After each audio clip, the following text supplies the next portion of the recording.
प्रधानमंत्री नरेंद्र मोदी का हालिया विदेश दौरा इस बार कई वजहों से खास माना जा रहा है, क्योंकि ये सिर्फ एक औपचारिक मुलाकातों तक सीमित नहीं था, बल्कि इसके पीछे भारत की बड़ी आर्थिक, रणनीतिक और भविष्य की जरूरतें जुड़ी हुई थी। पीएम मोदी ने यूएई, नीदरलैंड, स्वीडन, नॉर्वे और इटली जैसे देशों का दौरा ऐसे समय में किया जब पूरी दुनिया युद्ध, तेल संकट, महंगाई, सप्लाई चेन की दिक्कतों और आर्थिक दबावों से जूझ रही है। ऐसे हालात में भारत की कोशिश यही है कि वह खुद को मजबूत बनाए रखे और भविष्य में किसी भी बड़े संकट का असर देश पर कम से कम पड़े। यही वजह है कि इस दौरे में हर देश का अपना अलग अलग महत्व था। सबसे पहले यूएई की बात करें तो आज भारत के लिए सिर्फ एक खाड़ी देश नहीं, बल्कि सबसे अहम आर्थिक और ऊर्जा साझेदारों में से एक बन गया है। भारत बड़ी मात्रा में तेल, गैस यूएई और दूसरे खाड़ी देशों से खरीदता है। ऐसे में जब ईरान इजराइल तनाव की वजह से मध्य पूर्व का माहौल अस्थिर है, भारत नहीं चाहता कि उसकी ऊर्जा सप्लाई पर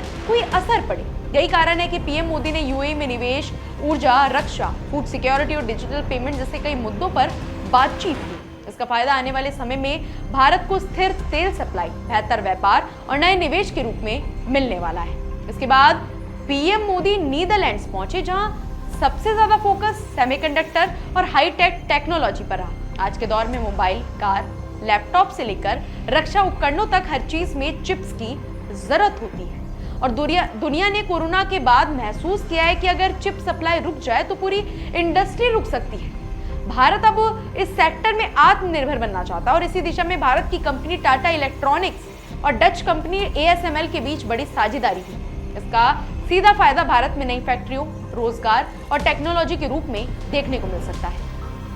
स्वीडन और नॉर्वे जैसे नॉर्डिक देशों का दौरा भी बेहद अहम माना जा रहा है, क्योंकि ये देश ग्रीन एनर्जी, पर्यावरण, डिजिटल टेक्नोलॉजी और आधुनिक उद्योग में दुनिया के सबसे आगे माने जाते हैं। भारत तेजी से विकास तो कर रहा है, लेकिन साथ ही उसे प्रदूषण, ऊर्जा जैसी चुनौतियों से भी लड़ना है। ऐसे में भारत चाहता है कि उसे ऐसी तकनीक मिले जिससे विकास भी हो और पर्यावरण भी सुरक्षित रहे। स्वीडन की कंपनियां पहले से भारत में ऑटोमोबाइल और ग्रीन टेक्नोलॉजी सेक्टर में काम कर रही हैं।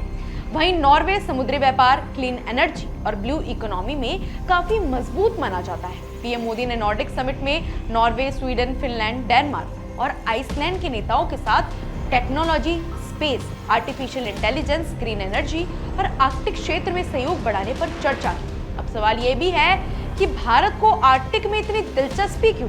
दरअसल आने वाले समय में आर्कटिक क्षेत्र व्यापार, प्राकृतिक गैस, खनिज और नए समुद्री रास्तों की वजह से बेहद अहम बनने वाला है। भारत अभी से वहां अपनी मौजूदगी मजबूत करना चाहता है ताकि भविष्य में उसे ऊर्जा और व्यापार दोनों में फायदा मिल सके। इसके अलावा इटली दौरे के दौरान पीएम मोदी ने जॉर्जिया मेलोनी से मुलाकात की और रक्षा, व्यापार, टेक्नोलॉजी, एजुकेशन और इंडो पैसिफिक क्षेत्र में सहयोग बढ़ाने पर चर्चा की। दोनों देशों के बीच पिछले कुछ समय में रिश्ते काफी मजबूत हुए हैं और इटली अब भारत को यूरोप के बड़े आर्थिक साझेदार के रूप में देख रहा है। इस पूरे दौरे की सबसे बड़ी बात यह भी रही कि भारत ने दुनिया को यह संदेश दिया है कि वह सिर्फ किसी एक देश या क्षेत्र पर निर्भर नहीं रहना चाहता। भारत अब यूरोप, खाड़ी देशों और दूसरे बड़े देशों के साथ अपने रिश्ते मजबूत कर रहा है ताकि व्यापार, टेक्नोलॉजी, ऊर्जा और रक्षा के मामले में वह ज्यादा सुरक्षित और मजबूत बन सके। आने वाले समय में इसका असर भारत की अर्थव्यवस्था, रोजगार, नई तकनीक, निवेश और आम लोगों की जिंदगी पर भी